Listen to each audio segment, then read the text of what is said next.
Alright, so a new scan tool for the shop is the Topdon Phoenix Elite. So this is a new bit of kit. It's an upgrade for what I believe was called the Phoenix Plus. New hardware, really solid tablet. Like, this thing is super tough. It's all Android based, so it's nice and quick, it's easy to boot up. Screen, first impressions look really good. It comes with all your basic adapters, so all your BMW 20-pin adapters, etc. And our VCI is this new VCI here. So this is new to Topdon, they call it an MDCI. Topdon Think Tool, all sort of the same thing, but this has online programming functionality as well. So we're going to get in, we're going to plug the VCI into this little Ford and see what we've got. Alright, our VCI is plugged in, as you can see down there to the Ford, ignition's on. Now this has been sitting locked up over the long weekend for about 4 days and the battery's only dropped down to 90%, which is awesome. First thing we're going to do is we are going to go auto scan, and this will auto-populate the VIN. Now I've already had a good play around with this just to get the feel of how it works before I start giving any opinions on it or doing any videos on it. So far it's been very quick with pretty much everything that I've worked on. The only car I had to manually populate was the Fiat that we've had in recently. So what we'll go now is we'll go Local Diagnostics, and this will pull up our main diagnostic page where we're able to do a fault report. So ignition is on. It'll load our vehicle data. What do we got? We have a focus. And as you can see, it's pretty quick. It's comparable definitely to the Autel and the Launch. Now, Topdon software is based on Launch software. It is all very similar, whether it's a Topdon Think Tool or whatever kind of software that you're working with. This is a lot more streamlined and this is a lot easier to use than my older Launch scan tools that we've had.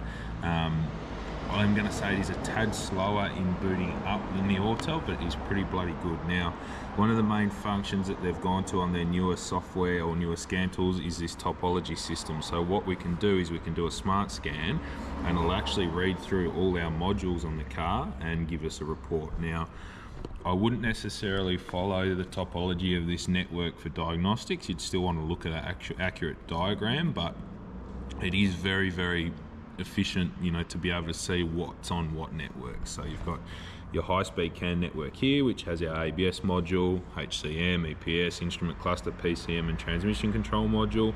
Obviously you've got your medium-speed CAN, which is all your door control units, etc., general electronics module there. So sort of 30-40 seconds and it'll do a full report, and then we've got all our main options up the top here. So up the top we've got a system list, we've got our special functions, which are all your oil resets, you know, DPF regeneration, etc. Module programming will give you options to swap modules out, so whatever functionality this has to change a module, you can access it through that module programming tab. And then you've also got ADAS, which is a whole separate thing. So I won't be able to do any kind of review or feedback on ADAS stuff just because we don't do any of it. Now, as you can see, that's our report here. All our green modules are good. There's no faults in them and they're communicated fine. Red means that you've got a fault. Grey means that it's not equipped. And then obviously you've got not scanned, which is white. So what we can do now is we can run a report on this. That's our car details, that's all our details, and this will generate a fault report. Now the fault report does look pretty good. I'll let this load and we'll show you what that looks like. So here's our fault report. When it prints out, it is a little bit different format to this, but it is very good. You've got a QR code up in the top there and all your faults. So we're not actually worried about any of these on this car, it's just to sort of test it out. But as you can see, that's a good enough report to give to your customer. I haven't been able to get it to print off the tablet. We have to email it through, so all you do is share and then we just send it to our own email and print it. It is really quick, it hasn't failed yet, and it's quite easy to use. So my old Launch was never too bad at it either. The Autel was horrendous at trying to share reports. It was an absolute pain. We did get it set up in the end with Autel software on the computer, but it's not easy to use. So what we'll do now is we'll go into some modules and have a play around. Alright, so say we want to enter a specific control module on this, we can go into our PCM here and press enter. As you'll see, it'll load up pretty quickly. We've also got a battery voltage display up in the top right. and once that loads of vehicle data, will be in the PCM and we'll be able to see what functions we've got. So this is your main screen. This is what you'll be working off in every individual module. Obviously you've got read and clear faults, so that's pretty straightforward. Actuation tests, so your actuation tests are basically your commanded test or your control tests. Turn an injector on or off, turn a fuel pump on or off, oxy sensor, intake manifold runner control, etc, etc. So these are going to be different on every vehicle that you go on, whether it's a Ford, Holden, something European or whatnot. Every car, every vehicle will have different actuation tests, and that's the same on every scan tool. And they've also got OBD functions. That's basically just your generic OBD read, etc. Special functions is your special functions for that particular module. So on a Ford, obviously you've got reset the cam, which is your keep alive memory, transmission range sensor test, your PATS functions, which is all your immobilizer functions, manually reset your service. I will show you how to manually reset a service indicator, and then your fuel economy test too. So this being an older car is pretty basic as far as the special functions, but that's also where you'd find all your throttle position learns, your EGR learns. On a diesel you'll have your injector coding, etc. Next one is obviously read and clear faults, straightforward, but the main one that you'll sort of use is your data.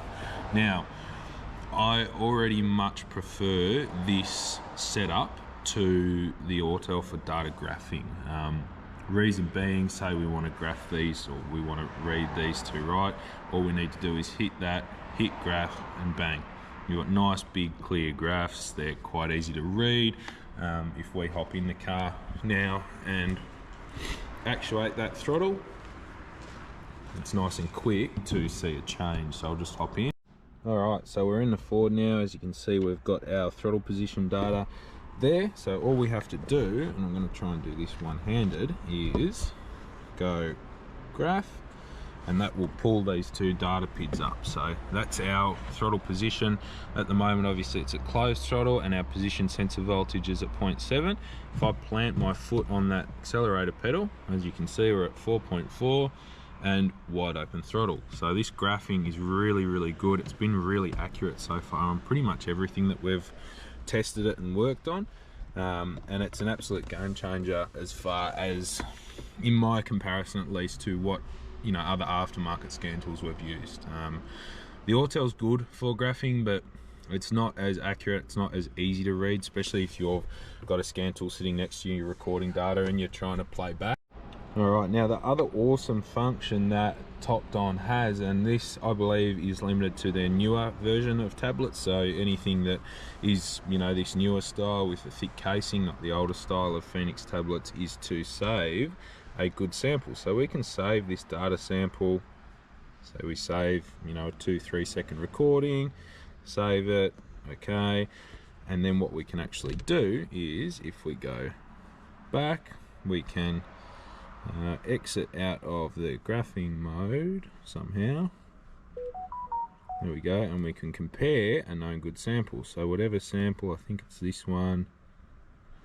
There we go. That's our standard range for what we've just recorded. So to put this simply, what you can do with this, right? Say you work on 50 Ford Transits or something. You can have a known good vehicle come into the shop, and you can completely record all your main data PIDs, your fuel pressure, your throttle position, EGR data, your MAF data, etc, etc, at idle at 2,500 RPM. Save it to the tool, and then when you have a problematic vehicle come in, Ford comes in, it's misfiring, it's got a running issue, etc, you can compare that known good data, and it will pull it up on the right here compared to your current data. So you'll be able to quickly pinpoint, okay, we're 300 bar, in fuel pressure down, where whatever, 2 grams in MAF different, you've got a blocked EGR, something like that. So that comparison function is really, really good. The other thing you can do is just take a screenshot of that. So say you have a vehicle acting up, you've got a customer, you want to prove what's wrong with it, you want to prove your diagnosis. If you see that difference, that EGR difference or something in your known good data compared to your current data, you can then just screenshot that, print it out, give it to your customer with a fault report and say, you've got a blocked EGR valve, you've got a blocked EGR cooler, you know, you've got a faulty MAF sensor, etc, etc. So that data comparison is absolutely awesome, along with the graphing function, you know, the really accurate graphing. Now I've used this so far on some older cars as well. The refresh rate and everything's been pretty much as good as what the module can handle. So obviously your older vehicles, depending on how old it is, you're going to have a slower refresh rate on the data that the scan tool can pull out of the module. Now on newer vehicles, I mean this isn't that new, but newer vehicles, it is very, very accurate. So far it's been absolutely fantastic. Alright, now that is pretty much all your basic functions for the Topdon. So we're going back out of that menu. That's, you know, your code reading, code clearing, live data, etc. It's all much of a muchness across, you know, any module. I've compared it with your domestic stuff, so our Fords, Holdens, etc. You know, your Asian stuff, Toyota, etc. It's all been really good. Same with European, it's actually really good on Mercedes, BMW, Volkswagen, Audi. They've really stepped their game up. Now, the next thing I want to try and get a video out on and get some time on is the online programming function. So the Autel that we used to use, most of our, just as a bit of backstory, most of our programming, we will always use dealer software and OE software. Now, aftermarket tools have started providing online. Now those online programming services, like the older Autel, are generally limited to brands. So what we had with the Autel was you could do Benz and BMW. It did do a pretty good job of it. I have seen issues with other shops using aftermarket scan tools to program online. Now, obviously we're going to have a play around with this and see how we go with this, just because if there is any issues, I can fix it with the OE software. So if we exit out, there isn't anything to program on this vehicle at the minute, but it's a bit of an odd way to find your online programming. You've actually got to go into user info and then down to online programming. We have options for Audi, Volkswagen, BMW, Mercedes, Seat and Skoda. Now this is in Australia. I believe there is different options worldwide. I think in the US you have Mazda and Ford options as well. But yeah, we can have a play around with this. I've got a Benz coming in later in the week with a SRS module issue, so we should be able to use this and see how that online programming function goes. Now, as far as our Ford, this Ford here, it does give you the option for all your new module installations and things like that as well. So once this auto detects again, we can run through the menus and I'll show you what module options you've got to swap. Alright, so we are just pulling up our programmable module installation menu. So if we go into that, as you can see, we've got options for pretty much every module bar the PCM in here. So you've got your ABS, audio control, temp control, disc player, all your door control units, general electronics modules. So there is plenty of options to install new modules in older vehicles as well. This is in a Ford Focus, I believe it's an 09 Focus, but most vehicles there's options there. You've got programmable parameters too, so deactivating passenger airbag, your door locks. This is all like, you know, your European cars we would consider coding functions and things like that. So odometer riding, that's not to correct and change odometers, that's actually to bump newer clusters up to the Ks that are on the car. But yeah, there's plenty of options. There doesn't seem to be anything missing. I haven't been able to find anything missing. And yeah, so far as you know, part one of what I've found of this, it's been an absolutely fantastic tool. Price wise, it's definitely a replacement in my opinion for some of the Autel stuff, and the big seller on this for me is the update cost. You know, our Autel is around $12.95 US to update a year, whereas this is a lot cheaper.